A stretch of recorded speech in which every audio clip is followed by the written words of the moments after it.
எசாயா 65ஆம் அதிகாரம். முன்பு என்னிடம் எதுவும் கேளாதவர்கள் என்னை தேடி அடைய இடமளித்தேன். என்னை நாடாதவர்கள் என்னை கண்டுபிடிக்க இசைந்தேன்.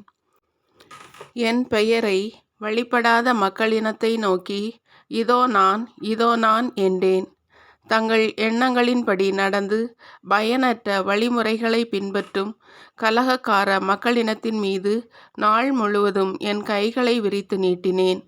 அந்த மக்களினத்தார் என் கண் எதிரே இவற்றை செய்து இடையராது எனக்கு சினமூட்டுகின்றனர்.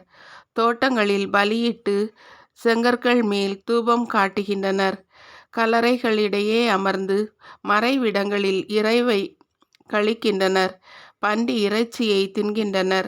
தீட்டான கறிக்குழம்பை தம் கலங்களில் வைத்துள்ளனர்.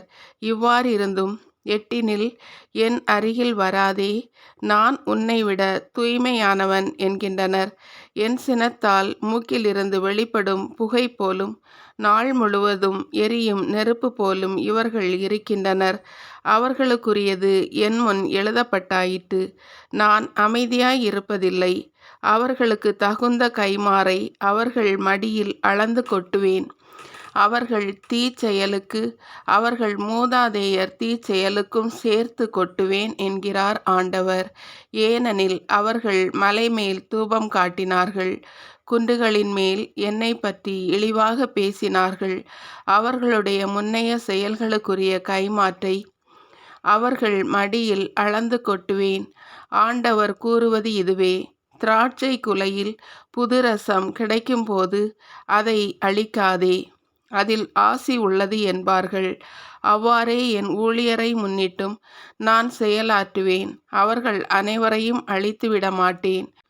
யாக்கோபினின்று வழிமரபினரையும் யூதாவினின்று என் மலைகளை உடைமையாக்குவோரையும் தோன்றச் செய்வேன். நான் தேர்ந்து கொண்டோர் நாட்டை உரிமையாக்கிக் கொள்வர். என் ஊழியர் அங்கே வாழ்வர்.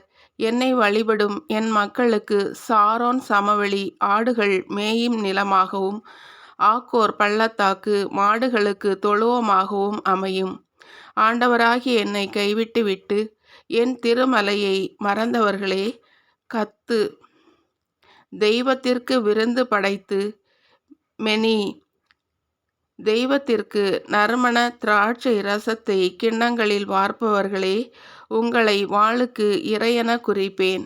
நீங்கள் அனைவரும் கொலைக்கு தலை தாழ்த்துவீர்கள். ஏனெனில் அழைப்பு விடுத்தேன், நீங்கள் மறுமொழி தரவில்லை. நான் பேசினேன், நீங்கள் கவனிக்கவில்லை. என் பார்வைக்கு தீமையெனப்பட்டதை செய்தீர்கள். எனக்கு விருப்பமில்லாததை தேர்ந்து கொண்டீர்கள். ஆதலால் என் தலைவராகிய ஆண்டவர் கூறுவது இதுவே: என் ஊழியர்கள் உண்பார்கள், நீங்களோ பசியால் வாடுவீர்கள். என் வேலையாட்கள் பானம் பருகுவார்கள், நீங்களோ தாகத்தால் தவிப்பீர்கள்.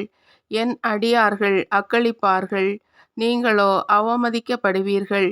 என் ஊழியர் உள்ளம் மகிழ்ந்து ஆர்ப்பரிப்பார்கள், நீங்களோ நெஞ்சம் உடைந்து கூக்குரலிடுவீர்கள். ஆவி சோர்ந்து கதறி அழுவீர்கள். நான் தேர்ந்தெடுத்தவர்களுக்கு உங்கள் பெயரை சாப பெயராய் விட்டுச் செல்வீர்கள். என் தலைவராகிய ஆண்டவர் உங்களை கொன்றொழிப்பார். தம் ஊழியருக்கோ புது பெயர் சூட்டுவார். மண்ணுலகில் ஆசி பெற விளைபவன் உண்மை கடவுளின் பெயரால் ஆசி பெறுவான். பூவுலகில் ஆணையிடுபவன் மெய் கடவுளின் பெயரால் ஆணையிடுவான்.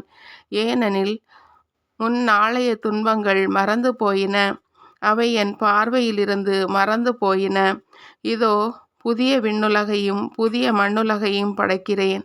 முந்தியவை நினைத்து பார்க்கப்படுவதில்லை, மனத்தில் எழுவதுமில்லை. நான் படைப்பனவற்றில் நீங்கள் என்றென்றும் மகிழ்ந்து களி கூறுங்கள். இதோ, நான் எருசலேமை மகிழ்ச்சிக்குரியதாக்கவும் அதன் மக்களை பூரிப்பவர்களாகவும் படைக்கிறேன். நானும் எருசலேமை முன்னிட்டு மகிழ்ச்சி அடைவேன், என் மக்களை குறித்து பூரிப்படைவேன். இனி அங்கே அழுகையும் கூக்குரலும் ஒருபோதும் கேட்கப்படா. இனி அங்கே சில நாட்களுக்குள் இறக்கும் பச்சிளம் குழந்தையே இராது. தம் வாழ்நாளை நிறைவு செய்யாத முதியவர் இரார். ஏனெனில் 100 ஆண்டு வாழ்ந்து இறப்பவனும் இளைஞனாக கருதப்படுவான். பாவியோ 100 ஆண்டுகள் வாழ்ந்தும் சாபத்துக்குட்பட்டிருப்பான். அவர்கள் வீடு கட்டி அங்கு குடியிருப்பார்கள். திராட்சை நட்டு அதன் கனிகளை உண்பார்கள்.